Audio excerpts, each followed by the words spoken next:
What's up, guys? Welcome back to Newswave. So ever since the Switch released, there have been rumors going around about a Switch Pro or a next generation Switch. Well, a job listing from NVIDIA themselves popped up online that started talks up all over again, and we're going to talk about that listing here today. Also, we are going to be going over a game that Xbox may have in their back pocket to work to fill out that holiday season now that Starfield and Redfall have been pushed into 2023.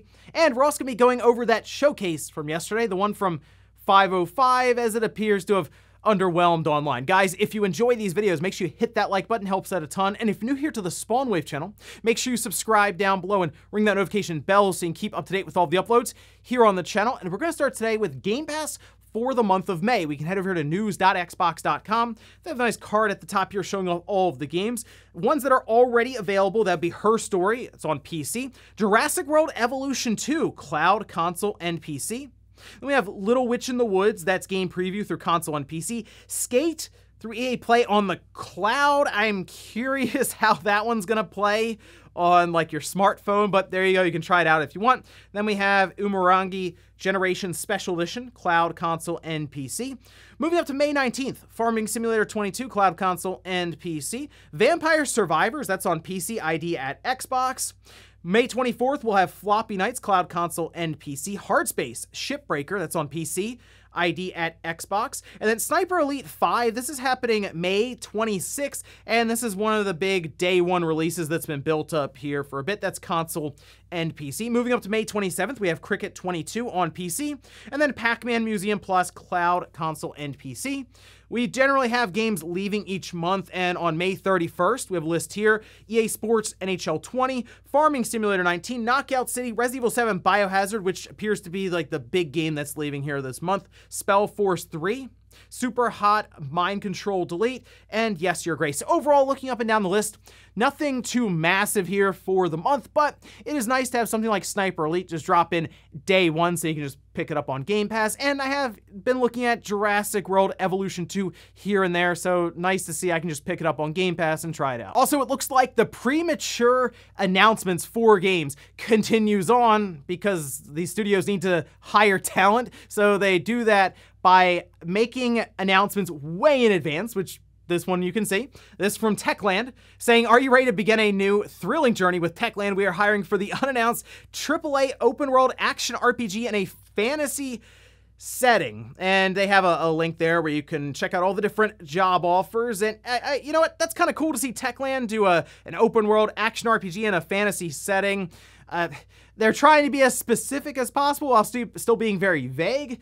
But I did enjoy Dying Light 2. It's a lot of fun. It's different from the first game, kind of in its tone a bit, but it was still fun. There's a lot to do in it, and it's certainly a game worth checking out, especially if it drops in price on discount or it ends up on one of these subscription services. But yeah, very curious to see what Techland comes up with here. Sounds like it's gonna be a long time before we see this one. However, people were mentioning that it looks like some developers who had worked things like CD Projekt Red on some of their projects have come over here to Techland to work on this, so we'll just keep an eye out for this probably in a couple of years. Oh, and we have an update for release date on some of those covers on the PlayStation 5. Remember, there were several different colors that were announced you could pick up for your system. Well, we can see this over on PlayStation Blog, saying PS5 console covers in Starlight Blue, Galactic Purple, and Nova Pink will be available in select regions starting June 22nd.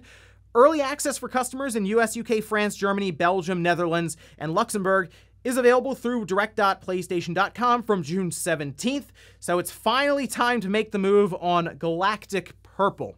I'd like to be able to just go into a Best Buy or something and pick it up there, but they will have just at least pre-orders go live here for direct.playstation.com, and I do feel obligated to get the purple cover, so maybe we'll take a look at those in a video. And guys, with some of the quick news out of the way, let's get into the bigger stuff. Let's start right away with this rumored Nintendo Switch revision next generation system. We know Nintendo's working on new hardware. It would be weird if we went into 2030 with the current Switch. So we all at least understand that. It's been more or less trying to figure out when they would work to approach a revision or just go into the Switch 2 or whatever they're going to do there with NVIDIA, who of course has been providing the chipset that's in the Switch now. Having sold over 100 million systems, NVIDIA certainly found a spot for their Tegra chip.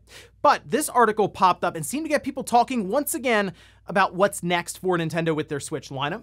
This over on Tech4Gamers, Nintendo Switch 2, NVIDIA hiring for next-gen developers console tool. And I will say, this article was sent to me a lot. Like, I had several messages about this, and it seemed to come back to that job listing. First, though, they do point out that NW Player 123 spotted NVN2. We had talked about this one because it seemed to tie in NVN, which from the Switch now. NVIDIA, of course, designs and develops the tools and the API for the Nintendo Switch. Seeing things like DLSS 2.2 ray tracing and all this stuff being tied into NVN2 kind of gets the wheels turning about the idea of Nintendo's next system taking advantage of all of that.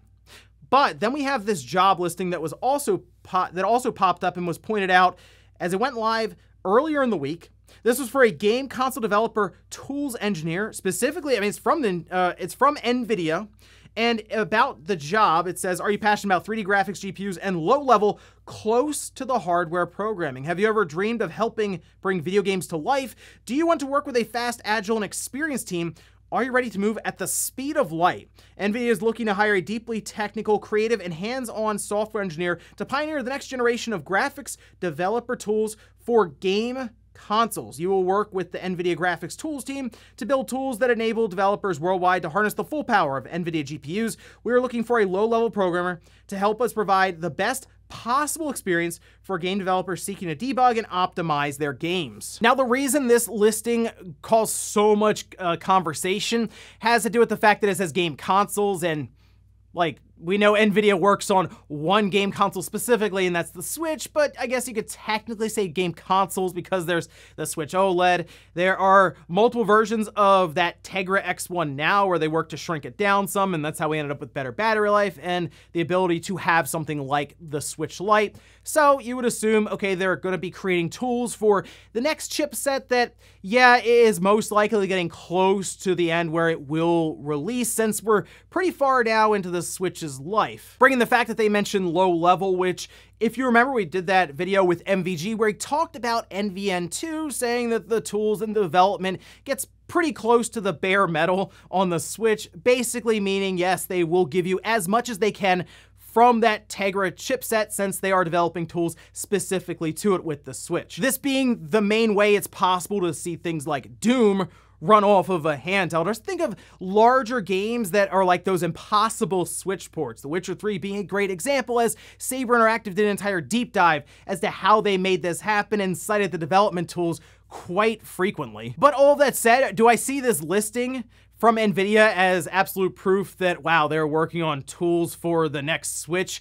No, because they're already working on tools for the next Switch. NVIDIA doesn't start working on them as soon as Nintendo announces it. We already know that NVIDIA and Nintendo have like this 15 or 20 year partnership, this roadmap that I'm sure has been set up internally with them. So yes, I'm sure NVIDIA is continuously updating these tools, and I'm sure they'll be carrying over to the next Switch. This just, to me, looks like they need to expand their team, or someone moved on to something else and they have to fit that role. I just know there's going to be a lot of excitement whenever Nintendo announces their plans for the next generation or a Switch Pro revision, and I just think we're looking at these job listings and we're just getting really excited around the idea of it happening anytime soon. So we look into something as basic as NVIDIA just looking for more help to continue developing tools for the current Switch and then the future system. Next up, let's talk about Microsoft, the Xbox, and some of their plans for holiday 2022. On the podcast, we had talked about, obviously, Starfield being pushed to 2023, but the possibility that Microsoft could announce some releases at their showcase next month, one of which could be full-on remasters or remakes of some of their previous games. We can see this posted up. This is by Eurogamer. However, they are tying it back here to Nick Baker, who's on the Xbox Era podcast, mentioning back to when they had said that there was a collection of games, or games that would get the Master Chief Collection type treatment. But he goes on to say, a while back I said there is another Microsoft franchise is getting the Master Chief Collection type treatment. I am of the belief that that is coming this year. Everyone has guessed it and is prompted by his co-host to say Gears. If you go from November 2021 to November 2022, and you look at Microsoft's big game output, it could wind up being Halo, Gears, and Forza. And I mean, I mean, those are the pillars of Xbox, right? It's Halo, Gears, Forza, because we had Halo came out December, right, with the campaign. Sure, the multiplayer launched in beta like the month before, but that at least we had Halo then. We're gonna get a new Forza game. At least everything's lining up for that to happen with Forza Motorsport. New engine targeting the current gen now with the Series X and the Series S. I'm sure it's gonna look very good. It's Turn 10, a lot of confidence in them. But the idea of there being a Gears collection with that Master Chief collection sort of spin on it isn't a bad idea necessarily, because those games, we had like the first Gears of War get kind of like that remake remaster treatment, and then that was sort of it. The others are backwards compatible. They work, so you don't necessarily need this. But remember, Halo, the old Halo games were also backwards compatible. They still did this, and it was a really cool idea because it tied all of the Halo multiplayers together, and you would jump between them depending on what game type or game was selected in that menu. So if they want to approach it in that way, I think it'd be kind of cool to bring everything together in one application. And of course, people who missed out on those older Gears games, because while many of us have been around through the 360 days, I'm telling you, I see younger and younger gamers coming into the space, and like the Xbox One or the PS4 was their first game system. You have to remember that does go back to 2013, and coming up on 10 years now for those systems. So then you go back to the Xbox 360 and the PS3 days. That was 2005, 2006, and Gears of War followed pretty quick there midway through the Xbox 360's life, where it was really firing on all cylinders. That was a long time ago. So you bring those up in this remastered package so they look better than what they did on the 360, and people will probably be checking those out. That said, it's obviously not going to replace Starfield. That's gonna be a very hard thing to replace one way or the other, but at least that means that their 2023 should be off and running pretty well at that point. However, looking at what Microsoft has to offer currently in their future, I'd like to see them do something similar with Fable. I know you can, again, play them, right? Like, you can play the different Fable games on your Xbox Series system currently, but again, a lot of newer gamers are coming in. They're seeing Fable being done by Playground Games, and maybe they want to check out the older Fable games. And something I have noticed with like nephews and all this, it's they see the original Xbox visuals, even the 360 visuals, and they're like, "Oh, you guys used to play this?" And seriously, that is a thing. So, I mean, if you can spruce it up a bit, bring it up to the current platforms now with the Xbox Series, and maybe even develop around them so the game will expect the SSD to load as fast as it does and just cut out a load screen, any of that. I mean, it would at least introduce it to a new audience and get them excited for what's to come with the new Fable game. But hey, it looks like you'll see Halo, Gears, and Forza in the 12-month span for Microsoft, the pillars holding it up. Next up, let's talk about that 505 Games showcase that happened yesterday. And I told you, I had no idea what they were going to show here. It was anyone's guess. I was hopeful that Control 2 would be there. It was not. It was a lot of stuff out of left field, and unfortunately online didn't really seem to click with a lot of people. But let's take a look at the list of games that they have, starting with Among the Trolls. Now, this appears to be like a survival game, kind of some dark undertones to it, and the setting and all. I guess it's early access on Steam sometime in the future. Stray Blade. This was another one that they showed, like kind of an action-adventure, medieval-style game. This is going into beta on PlayStation, Xbox consoles, and PC sometime this year. Eiyuden Chronicles Rising. This game is already out, and they seem to show it for a long time, which is very, very weird. In fact, a lot of the websites that covered this showcase just linked people to the review because it's been out, and it's like a $15 or $20 game anyway, so clearly they're just trying to sell it to people just through showing it on the showcase, because there is going to be the actual Eiyuden Chronicles game coming out, I believe, next year. This is kind of like the introduction, if you will, to the entire series. And then they capped the entire showcase off with this CGI trailer for the Miasma Chronicles.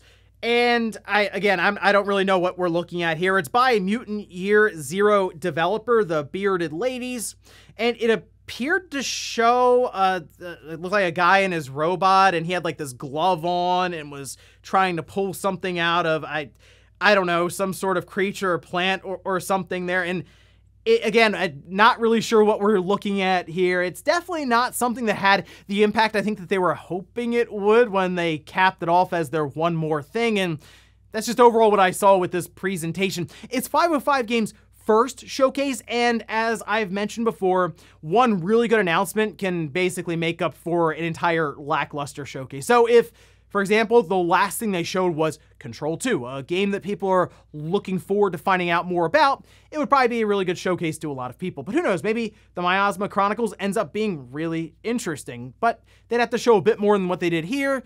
However, again, it is 505 Games' first showcase, so we'll see what they have for us maybe the next time they do one. And in our last bit of news, let's talk a bit about Take-Two and their financial report that they did, of course, for their previous fiscal year. They gave us updates on Grand Theft Auto 5 sales as well as Red Dead Redemption 2, which, I mean, just take a look at this headline. Grand Theft Auto 5 has shipped over 165 million units. Absolutely ridiculous. Red Dead Redemption 2, though, at over 44 million. It's pretty cool to see. There's actually rumors now going around that there will be a next-gen version of Red Dead Redemption 2. I think most people expect that. What we've seen with Grand Theft Auto 5, would anyone be shocked if they came out and said, here's another version of Red Dead Redemption 2 for the PS5 and the Xbox Series? Absolutely not. We all expect it at this point. But another part of that rumor was for Red Dead Redemption 1 getting completely remade, which apparently, based on the source code and everything they did to get that game out, they would have to do quite a bit of work, so we'll keep an eye on that. But there was one slide that got a lot of attention from Take-Two. This for their fiscal year 2023 to fiscal year 2025. This is their pipeline details. And you can see they have immersive core, independent, mobile, mid-core, and new iterations of previous released titles. Now, in immersive core, they actually give several titles like The Quarry, which that's out June 10th. So that's pretty soon. Marvel's Midnight Suns, Kerbal Space Program 2, and then obviously all the different sports games like NBA, PGA Tour, and WWE 2K23. Now, they did label mid-core as, according to them, titles that are either an arcade title like WWE Battlegrounds or games that have many hours of gameplay but not to the same extent as an immersive core title. So if immersive core is AAA, I guess mid-core would be kind of like AA, so they at least have 7 of those planned over the next couple of years, one of which is new Tales from the Borderlands game launching fiscal year 2023, so gotta keep an eye out for some of those smaller titles from Take-Two as well. But new iterations of previously released titles. They have 8 of them coming out in the next couple of years, so I guess I would set that similar to Grand Theft Auto the Trilogy, the definitive edition, hopefully just in better working condition when it releases. But that, of course, spun up a lot of conversation around the idea of Bully maybe seeing a remaster or a remake, which would be kind of cool. And then you can go back into all the different things for Rockstar, where you have like Manhunt and others. I would just like to see a new Midnight Club. I don't think we would get a remaster or remake of it because there's car licenses and music and stuff involved there, but there are a lot of games in the back catalog for Take-Two and Rockstar that I'm sure a lot of people would like to see brought up to current platforms, and the fact that they at least have several that are apparently in the works now is interesting to keep an eye on here going forward through fiscal year 2025. And of course, the big elephant in the room, GTA 6. I kind of think we could start hearing more about that as we go into 2024. So let's keep an eye on that. And before we go to the comment of the day, we're gonna take a look at the poll that I posted up yesterday, where I asked if a more powerful Switch that plays all the same games was released in the next year, would you upgrade or buy in? 62% said yes, I would upgrade from my current Switch. 4% said yes, I would buy one for the first time. Hey, 27% said no, I would stick with my current Switch, and then 7% said no, I'm not interested in the Switch. So at least 93% are interested enough to either already have a Switch or buy in or upgrade one. But I do think some people will stick with their Switch and hold out for next gen, because if you're a handheld gamer, you probably don't necessarily mind as much if a new Switch comes out and it's 4K for the docked side of things, which, if you think about it, all of the upgrades we've had so far for the Switch have been on the handheld side, right? We had like the Switch Lite, which is great with like its uniform body and it being a bit smaller, or the OLED Switch. It had like a LAN port, but who really cared? You just had a USB adapter most likely at this time anyway. So I would think the most logical upgrade would be something to do with 4K or higher resolution when it is docked. But as we know with Nintendo, they like to get off the wall with stuff. So who knows? Maybe they'll introduce something weird like I don't know, like a clamshell Switch, or maybe even a larger one that you walk around and try to fit into your backpack now. But we'll see from Nintendo. However, I do believe new hardware is on the way. It's just, Is it going to be a revision, or is it going to be something we talk about, say, towards the middle of 2024 as a next-gen platform? I will say, though, if it is like a Switch Pro revision that would extend this generation another 2 or 3 years, the DS and the PS2 better look out, because the Switch is definitely going to make a run for the best-selling console ever made. And we'll finish up with the comment of the day as we're seeing here. This is from Zan saying, I can't believe people actually bought Kingdom Hearts Cloud version. Even worse that it sold well, apparently, letting Square Enix know. Doing the bare minimum is perfectly all right. Thanks even who bought it for potentially enabling this. That is the concern, right? Is that these companies see that these cloud versions sell. So, like, when you bring in the cost measure for developing and porting a game versus just providing a cloud version, sure, your sales may be lower, but is your profit higher because you don't have to spend as much money in development for the porting process? So if a lot of these cloud games continue to sell, the fact that Kingdom Hearts, by the way, going through makes you wonder about the future of Square Enix games on the hit that like button. If not, hit the dislike. Leave comments down below about everything we talked about here today. Was a next-gen Switch or so what about Take-Two and some of their older intellectual properties you'd like to see come up in the form of a remaster or a remake? And then Xbox potentially giving Gears of War the Master Chief Collection treatment. Would you check that out this holiday? Thanks guys for watching, and I'll see you next time.